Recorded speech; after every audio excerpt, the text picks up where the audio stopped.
KPHB police station పరిధిలోని సాయినగర్ కాలనీలో విషాదం చోటు చేసుకుంది.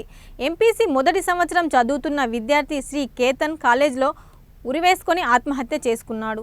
తన కొడుకు ఆత్మహత్య చేసుకునే పిరికివాడు కాదని, యాజమాన్యానికి దీనికి సమాధానం చెప్పాలని డిమాండ్ చేశారు. తన కొడుకు చనిపోయిన విషయాన్ని కనీసం తమకు తెలియకుండా మృతదేహాన్ని గాంధీ ఆసుపత్రికి తరలించారని అన్నారు. గతంలో కూడా తల్లితో మాట్లాడుతూ శ్రీకేతన్ ఆవేదన వ్యక్తం చేశాడని తల్లి నాగలక్ష్మి వెల్లడించారు. ఆ టైంలో మనకి ఒక పిల్లోని మనం ఎంత బాగా సేవ్ చేయగలని థింక్ చేస్తాం, కానీ ఆ టైంలో మాకు కొంత ఇవ్వాలి కదా, ఏమైనా తెలుస్తుంది కదా వాళ్ళకి కూడా.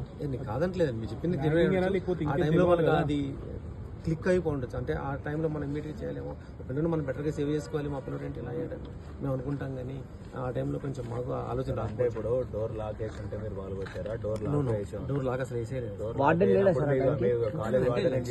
డిన్నర్ టైం కదండి, డోర్ వేసుకుంటే లాక్ వేయాలి కదా, లాక్ ఫ్లోర్ కి వార్డెన్స్ ఉంటారు. ప్రతి ఫ్లోర్ కి చాలా హ్యూజ్ స్ట్రెంత్ కాదు కదండి, మన చక్కగా 4 వార్డెన్స్ కాలేజ్ కి లేదా మీ దగ్గర ఉన్నదే తక్కువ స్ట్రెంత్ సార్.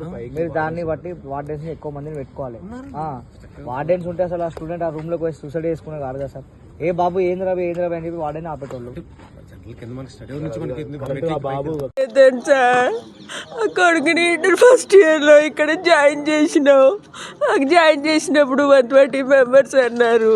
రూమ్కి ముగ్గురు ఉంటారు, ఒక్కొక్కసారి 4 ఉంటారని చెప్పారు సార్. జాయిన్ చేసాము, అంత బాగుంది. తర్వాత వాడికి మేము వచ్చి చూస్తూనే ఉంటాము సార్, వాళ్ళకి కాల్ చేస్తూనే ఉంటాము, చెప్తూనే ఉంటాం సార్. మాకు ఏదైనా చెప్పండి సార్, ఏ ప్రాబ్లం ఉన్నా చెప్పండి, ఏదున్నా చెప్పండి, మేము వస్తాము, మాతో మాట్లాడించండి అని చెప్తూనే ఉంటాం సార్. అయినా కానీ వచ్చిన గంట సేపు కూర్చోబెడతారు, కానీ వచ్చి మాట్లాడినారు సార్. మా బాబుని అస్సలు మాట్లాడినారు. ఏదో బతిలాడి తీసుకొచ్చి మాట్లాడతాం సార్ వాడితో. అవుటింగ్ ఏమన్నా అయ్యారు. ఒక 2 రోజుల క్రితం నాకు ఫోన్ చేసిండు సార్. నైట్ టైంలో ఫోన్ చేసి, మమ్మీ నాకు ఎట్లనో అనిపిస్తుంది మమ్మీ, నాకు మీరు డబ్బులు ఎక్కువ పెడుతున్నారట, మీరు నా కోసం డబ్బులు ఖర్చు పెడుతున్నారట అంటున్నారు మమ్మీ అన్నాడు సార్. అదేంటి నాన్న అట్లా ఎందుకు అనుకుంటాం, ఏమనుకోకు నాన్న అంటే, నాకు ఏదేదో అంటున్నారు మమ్మీ, నాకు ఏదేదో అనిపిస్తుంది మమ్మీ అని కాల్ చేసి పెట్టేశాడు సార్. తర్వాత నెక్స్ట్ మా తమ్ముడే పంపించాను సార్ కాలేజీకి. పంపిస్తే అడిగితే తర్వాత చెప్తాలే మమ్మీ, ఇక్కడ సార్ వాళ్ళు ఉన్నారు, ఇంటికి మళ్ళీ అవుటింగ్ తీసుకెళ్ళు, అప్పుడు వచ్చాక చెప్తా మమ్మీ అన్నాడు. అంతే సార్. ఇక తర్వాత ఏమైంది ఏమో సార్.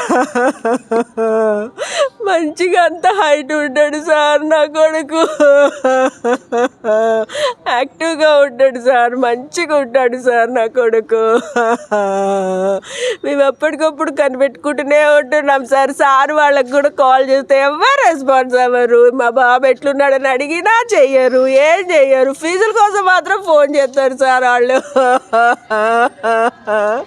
నా కొడుకుని వాళ్ళు చూడలేదు సార్, పట్టించుకోలేదు సార్. నాకు ఫోన్ చేసి బాధపడ్డాడు సార్. ఏం జరిగింది చెప్పు నాన్న అంటే, చెప్పే లోపే ఇట్లా అయిపోయింది సార్. ఏం జరిగిందో తెలియట్లేదు నా కొడుకు.